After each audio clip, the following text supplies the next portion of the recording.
Welcome, my wicked brothers and sisters. I'm sure many of you who are familiar with the world of horror recognize these words of wisdom. Well, sometimes that is better. They are, of course, from Stephen King's light-hearted, family-friendly comedy drama, Pet Sematary.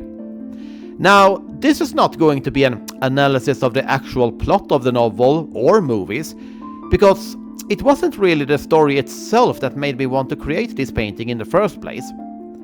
So this video will be spoiler-free, even though I assume that most of you who are watching this video are already aware of the story. I will, however, talk a little bit about the theme of Pet Sematary, and that is grief.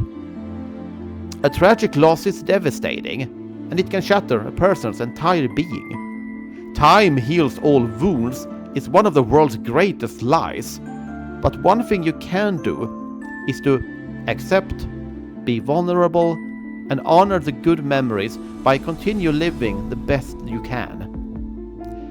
Pet Sematary is not about that kind of grief. It's the kind of sorrow that can make a person go mad and make irrational and catastrophical decisions. Grief that can make you do things unthinkable.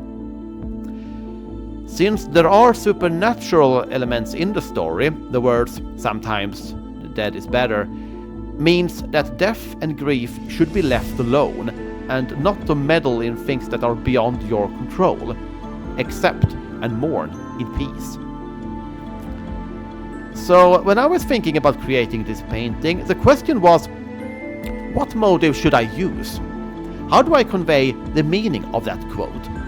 I wanted to use imagery that wasn't directly connected to the story of Pet Sematary, but something on my own.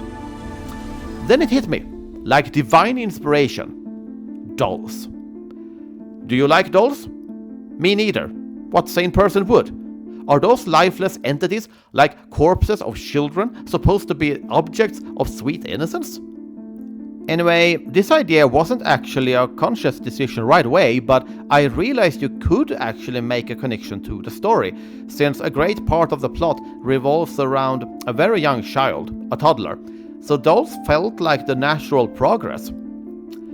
I chose two doll faces. One is supposed to symbolize death and grief on a respectable level, and the other will symbolize the macabre, paranormal, extreme side of it. I started to paint the morbid face first. The reason for that, firstly, is that it's supposed to be placed behind the respectable face, to emphasize the dark and morbid nature of it. The second reason is that I almost always start with the backgrounds and the objects that are farthest away, so to speak. Also, I start with all the darkest colors first. I added some blood and a little flesh, and Bob's your uncle, you got a morbid doll. And of course no eyes, because dolls with eyes at least pretend to give a semblance of life and vitality, and we wouldn't want that for this motive, right? And lastly, the second doll. Since this one would be the respectable representation of death and grief, I made it brighter. The inspiration for the face I took from several similar reference pictures from Google. I created the face of an ordinary doll and just added cracks and one dead eye to make it a little more unsettling. Those details were supposed to symbolize death as a natural process with healthy grief, in contrast to the other face of rot and flesh and darkness. As a whole, I'm pretty satisfied with the painting.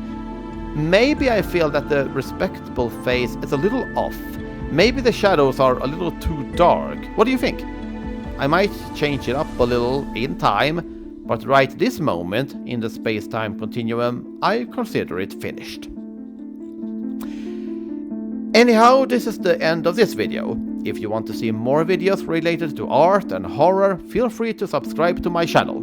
And, as a summary, Sometimes that is better. You see, Louis, what I'm getting at. You understand.